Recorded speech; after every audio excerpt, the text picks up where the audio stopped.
Hello, my name is Kennedy Butler, and I'd like to welcome you to episode 2 of the Filled and Fueled podcast.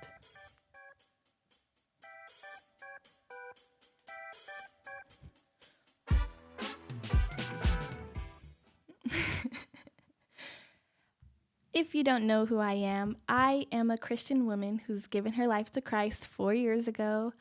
I love Jesus, I'm all about him. And I'm also a student currently getting my master's in nutrition and dietetics as I'm working towards becoming a registered dietitian. So that's me. And this podcast is a weekly podcast where we'll be discussing becoming healthy both physically and spiritually. And when I say spiritually, I mean in Christ Jesus. Okay? So welcome. Welcome back. Nice to meet you if it's for the first time. Nice to see you again if you saw the last video. How are you doing? You doing great? I hope so. But as this is only the second episode of the podcast, I feel like we still need to get to know each other a little bit. So I was thinking that we do some icebreakers before we get into the nitty-gritty topics of the day. Let me know what some good icebreakers are. Do you want to know some more favorites about me? Do you want to know what book of the Bible I'm in? Do you want to know a gospel song of the week? Do you want to know some 10-minute quick healthy recipes? Do you want to know some fun facts about Jesus? I don't know. Let me know what some good icebreakers are before we get into our topics. Today, I'm just going to play 2 truths and 1 lie. If you don't know what that is a game where I will give you 3 statements. 2 of them will be true and 1 will be a lie. And you have to guess which one is the lie. Okay? Okay. We're about to start now. Statement 1. I've been to France and I lived with a French family. Statement 2. I have a twin sister named Trinity. Statement 3. I have a dog named Dusty. Let me know which one you think is a lie. I'm going to give you a little time. Do do do do do do do do do do do do. Time's up. If you said that I have a twin sister named Trinity, then you are correct. That is the lie. Because I don't have a twin sister named Trinity. I don't have a twin sister. I don't even have a sister. I just have one brother. It's just me and him. But I have been to France before, and I do have a dog named Dusty. So that was fun, right? Let me know 2 truths and a lie about you, and I have to guess. I know you're going to be texting it, but I could still guess. Okay? All right. So let's get into the topic of the day. Let's get into the meat and potatoes of the day. Let's get into the hardcore. Let's get into the meat and potatoes of the day. All right. So today we're going to be talking about why is it so hard to be healthy? Why is it so hard for us to go to the gym, but so easy for us to watch a Netflix docu-series? Why is it so hard to choose the healthier foods, but so easy to order fast food?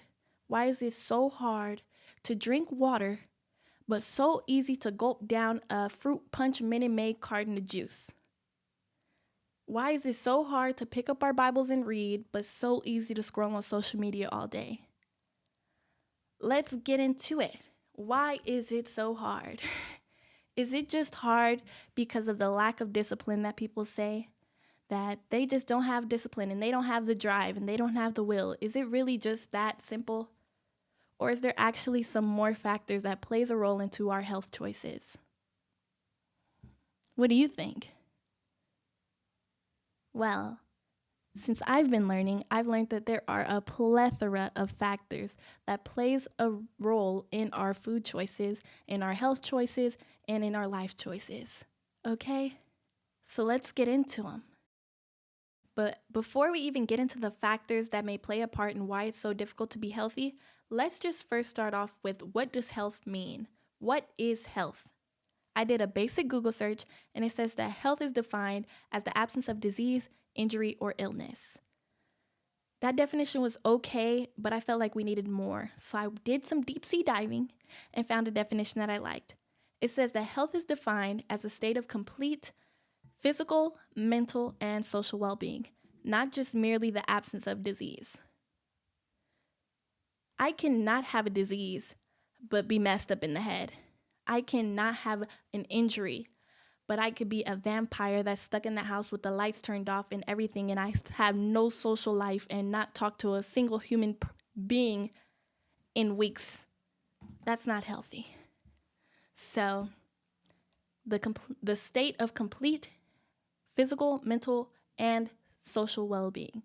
I do feel as if they missed the aspect and they should have added spiritual well-being as well, because can we truly be healthy if our spiritual self is not healthy? My body can be great. My mental health can be amazing. My social life can be off the charts. But if my spirit is dead, if I'm not in my word, if I'm not praying, if I'm not seeking God, if I feel empty inside, if I'm seeking validation from other people, am I truly healthy? The answer is no. In 1 Timothy 4:8, it says, "For physical training is of some value, but godliness, spiritual training, is of value in everything and in every way. For it holds promise for the present life and for the life to come." So he's saying our bodies, our physical on earth bodies, training that and making sure that it's right and healthy, that's the bare minimum. Making sure that we're good is the bare minimum. Making sure that you're treating your body as a temple is the bare minimum, because we have spiritual training to do. We need to get our spirits aligned with Jesus. We need to get built up in Christ. We're out here trying to get 3 plates on the bar. Are you trying to get 3 plates in the spirit? Are you trying to do the things that Christ has for you on this earth? So yes, it's the state of complete physical, mental, social, and spiritual well-being. That's what health is. Okay? All right. Now that we know what health means, let's get into the factors that plays a role into why it's so hard to be healthy. What is affecting our food choice? As I've been learning, I've learned that there are a plethora of reasons that affect our food choice. There are societal factors, environmental factors, emotional factors, biological factors, and even personal factors that affects our food choice. So you're thinking that I'm going to just get a taco for dinner because that's what I usually do.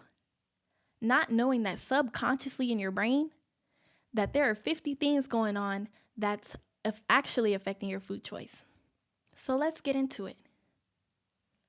Let's just start off with our modern day society that we live in today. We can order food on our phones, and in 20 minutes, it'll be at our doorstep. We can drive down a street, and there'll be 10 fast food restaurants on every corner. There's a grocery store in every city, and it has an abundance of food at all times. You can go to a car dealership, a school, a hospital, an office, an apartment complex, a hotel, and even gyms. And there's vending machines everywhere, filled with food and snacks. We have constant access to food today. And I'm not talking to those who may be experiencing food insecurity. I'm praying for you, and I wish that you find help in all of the cities. But I'm talking to those who have constant access to food, who's never thought about missing a meal, who's thought about, I'm going to eat an extra meal today just because I'm emotional, who's said, I'm going to eat a snack because I'm bored. You know, there's constant access to food. Back in the day, people had to hunt and gather their food. They had to build a spear, not a sphere, but a spear. They had to build a knife and go hunt an animal, kill it, and then peel the skin off and then cook it. And that's when they ate. They only ate when food was accessible. But nowadays, in our modern society, food is always accessible. Think about that.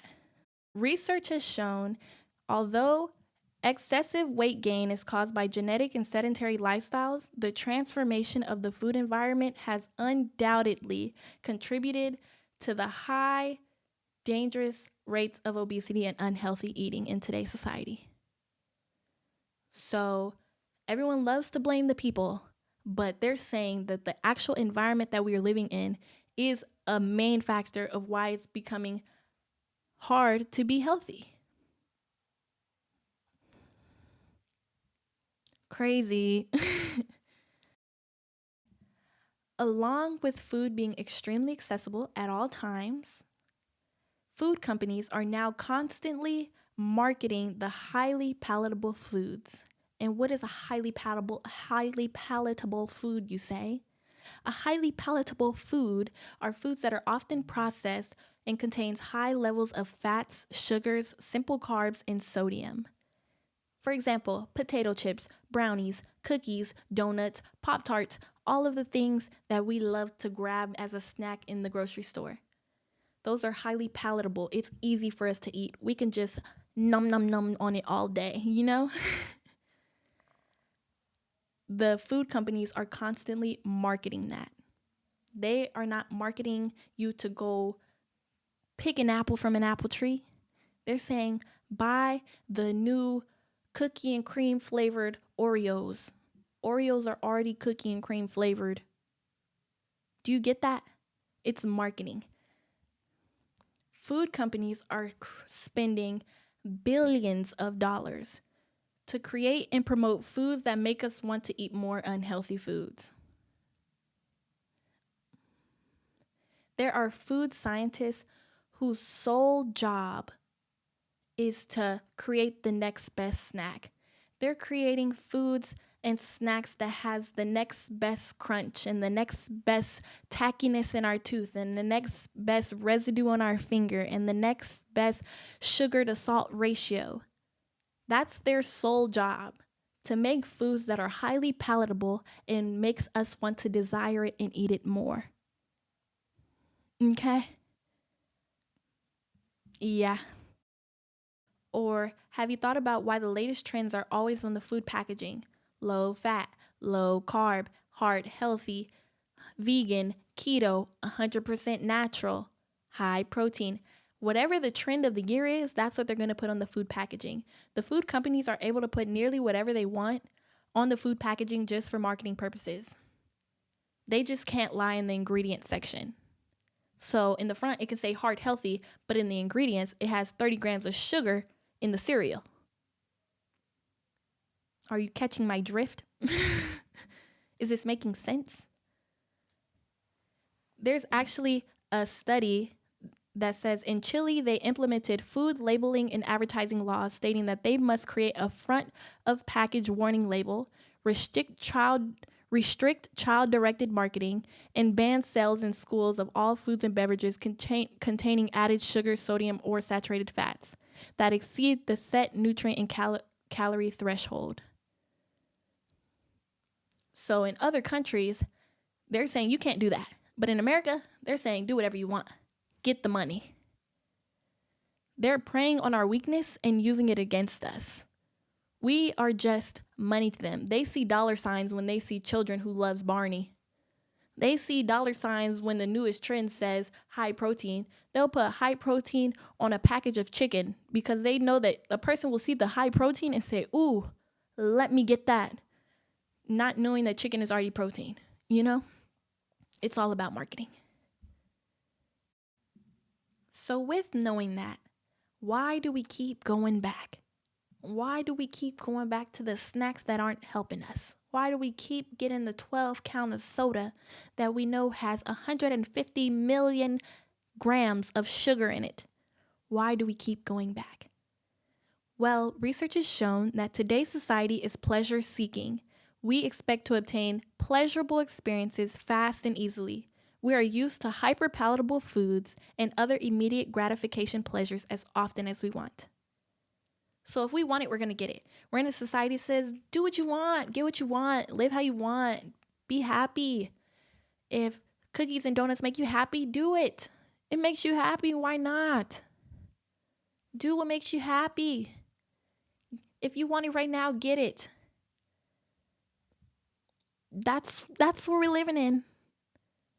And we're not realizing that the flavors in these hyper palatable foods trigger the release of endorphins and dopamine, the happy emotions, the feel good chemicals in our body. That's making us crave for such unhealthy foods again and again and again and again and again. We eat a donut, we get the, ooh, this is happy. We eat a donut and we get this. This is what we get. We get one of those in us. So then we want it again, and we want it to happen again. And if we're feeling any emotion that's not happy, we want to do something that makes us feel happy in that moment automatically. All right? Okay. So we need to stop using these foods as a pick-me-up because they're hurting us. We are hurting ourselves. We love to say that everyone else is the reason why we're not living the life that we're supposed to, but we're doing it to ourselves. We need to stop. We need to cut it out. We need to know that we are a temple of the Holy Spirit. We need to know that we are God's greatest gift. We need to know that we're beautiful and we deserve everything. We deserve a healthy life. We deserve to feel joy and excitement and not sluggish after a meal. Okay? Okay, so now that we have an understanding of the societal, environmental, and biological factors that may play a role into why it's so hard to be healthy, let's get into some more personal factors. What are some personal reasons that may affect our food choice? There is stress levels, lack of sleep, economic status, employment status, cultural background, taste preference, amount of free time, lack of knowledge, anxiety levels, depression, lack of transportation. So one person may be thinking, oh, it's easy to be healthy. They just don't have the drive. They just don't have the determination. They just don't want it bad enough. But another person may be in a season that they're struggling in the moment. They may not have transportation or finances, and they have 4 kids they have to worry about. Do you think that their first thought is, oh, I need to eat some kale and quinoa and grilled chicken? No, they're trying to survive, and that's okay. But I'm talking to those who have the opportunity to make the healthy choices and still don't. We need to become aware of our personal factors that affects our food choice. We need to become aware so that we don't become another statistic. The more aware that you are of the things that are affecting your life, the more conscious your choices will be. So believe that you're worthy to live a healthy life. Believe that even though I may be stressed out in the moment, I'm not going to consume food to make me happy because it's just a temporary fulfillment. You eat the honey bun and 10 minutes later you feel horrible because your blood sugar done spiked and then it dropped and now you crashed and the same emotions you had 15 minutes ago are still there. You're still stressed out about something, but you haven't gone to the root of it. So let's get to the root of our personal problems, okay? All right. I know that some of you might be like, I've tried to do the healthy thing. I've tried to lose weight. I've tried to be healthy. I've did the diets. I've did all of the tummy teas and the waistbands. I've done all of that. And I just can't get it right. I want to ask you, have you ever thought about inviting God into your health journey? Psalm 55:22 says, cast your burdens onto the Lord and he will sustain you. 1 Peter 5:7 says, cast your worries onto him because he cares for you. Mark 11:24 says, whatever you ask for in prayer, believe that you have received it and it will be yours. 2 Corinthians 12:9 says, My grace is sufficient for you, for my power is made perfect in weakness. Therefore, I will boast all the more gladly in my weakness, so that the power of Christ may rest in me. He cares for you. If you're lacking self-control, pray for it. Be specific. Say, God, whenever I get around double stuffed Oreos, I lose my mind. May you please help me lose the desire of the things that aren't benefiting me. May you give me the strength and may you give me the self-control to choose the healthier choices so that I can have a healthier life. Have you thought about that? And if you're thinking, God doesn't care about that, he only cares about the big things. He cares about the marriage and the house and the car and the job. My Bible says in Luke 12:7, and the very hairs on your head are numbered, so don't be afraid. You are more valuable to God than a whole flock of sparrow. If he sees a group of Tweety birds as valuable, what makes you think that he doesn't see your health as valuable? As he doesn't see the temple and the vessel in which he needs to get his word out as valuable. So you need to be healthy so you can do that. How can you spread the gospel and get people to Jesus if you're not healthy yourself? He can't take you far if your body can't go far. Let's think about that.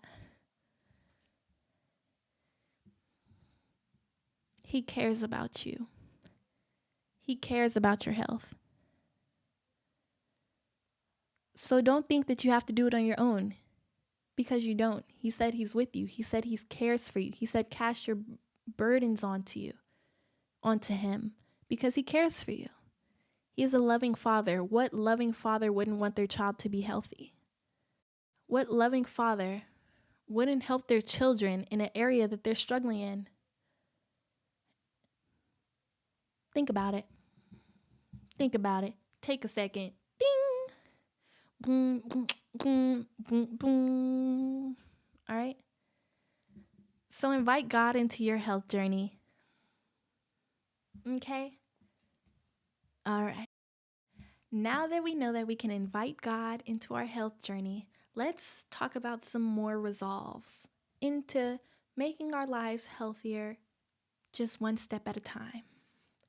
Number 1, let's focus on adding more nutritious foods into our diet. Fruits, vegetables, whole grains, legumes, healthy fats, complex carbs. Let's add some more of that into our diet. I'm not telling you to take anything away. We are not focused on taking anything away. I'm not telling you to get rid of your favorite ice cream. I'm not telling you to get rid of your favorite cookies. I'm not telling you to get rid of your favorite soda. I'm just saying let's add more nutrient-dense foods into our diet. Once you start eating more of those foods, you'll realize that you'll get full faster. It's harder to overeat when you're eating whole foods. Imagine having 5 Oreos. You can knock those down in a second. But imagine having 5 potatoes. It'll be hard to knock down 5 potatoes. So it's harder to overeat when you're eating whole foods. So let's add them into our diet, okay? Okay. Number 2, let's drink more water throughout the day. You don't have to get rid of any of your drinks, your sodas, your coffees, your iced caramel latte frappe, none of those. Let's just add more water. When you wake up, just try to drink a glass of water, or before bed, try to drink a glass of water. If you go on a walk, try to drink a glass of water. Hold a water bottle around you throughout the whole day, and you'll realize that you'll drink more water throughout your day. Okay? Okay. Number 3, what are your stressors? What is stressing you out? If it's the family, the husband, the wife, the boyfriend, the girlfriend, the kids, the job, the school, I'm sorry, you can't get rid of your family. But if it's some things that you can control, such as the amount of social media that you watch, or having an unclean home, or things in that nature, try to decrease your stressors, because the more stressed you are, the more enticed you are to eat the unhealthier foods. Okay? Number 4, get adequate sleep. The amount and quality of sleep that you have is so important. If you are living off of 2 hours of sleep a day, your body is not able to function properly. So now you're consuming a whole bunch of caffeine and a whole bunch of sugar and things in that nature to try to keep you awake for the day. When in reality, if you were to just get a good night's sleep, then you will be able to make the healthier choices throughout your day. And obviously, I'm not talking to those who have outlier situations. I'm just talking to the normal population who has the opportunity to sleep quality 6-7 hours, but they're up watching Netflix or on their phones or doing things that they feel as if is more important than sleep in the moment. Get your sleep. All right? Okay. Number 5, realize that marketing is not your friend. They're getting paid to discover your weaknesses and use them against you. If you see a commercial on it, and it's a double stuffed cheeseburger with a double stuffed pizza on the side with a double stuffed brownie on the inside of the cookie on the honey bun, then it's probably not your friend. Okay? It's okay to eat things here and there and, consume the foods that you like. But if the commercial is getting you every day, if the marketing is getting you every day, if the packaging is getting you every day, we need to become more aware of it, okay? All right. Number 6. Prayer. We already invited God into our journey of health, but that doesn't mean that you have to stop praying. Continue to pray for it. Pray for self-control. Pray for the desires of your heart to change. Pray that you see yourself the way that God sees you. He sees you as healthy. He sees you as his creation. He says that you're fearfully and wonderfully made, and he has a vision for you. He has a plan for you. So in order to get that plan done, you need to be healthy. So let's get it done. Pray. He hears your prayers. It's just a conversation with God. God, I need you. Be with me, please, as I go through this buffet. All right? Okay. Number 7, tell yourself that you're worth it. Tell yourself that you are worth it. You deserve to live a healthy life. You deserve to live a life that's full of abundance and joy. You shouldn't have to be worried about the things that are negatively impacting your health, because you should be in charge of it. For those who have limbs and arms and a body that is fully functioning, don't take it for granted, because there are people who are in wheelchairs, there's people who can't walk, there's people who wish they can exercise, but you're taking it for granted just because it's hard. Being healthy is hard. I'm going to say it. When I'm working out, my body be hurting, but I do it. When my emotions are rising and the easy choice is a snack that's not the best, I still choose to eat a bowl of fruit instead and then go talk to God, because that's what's really going to fulfill me and make me feel better. Those choices are hard, but also living your life connected to a machine and popping pills for the rest of your day, popping hypertension pills and diabetes pills and this and that pills, that's hard too.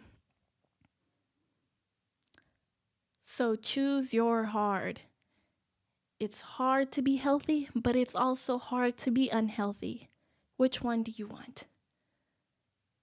Tell yourself that you're worthy and you're deserving to live the healthy life.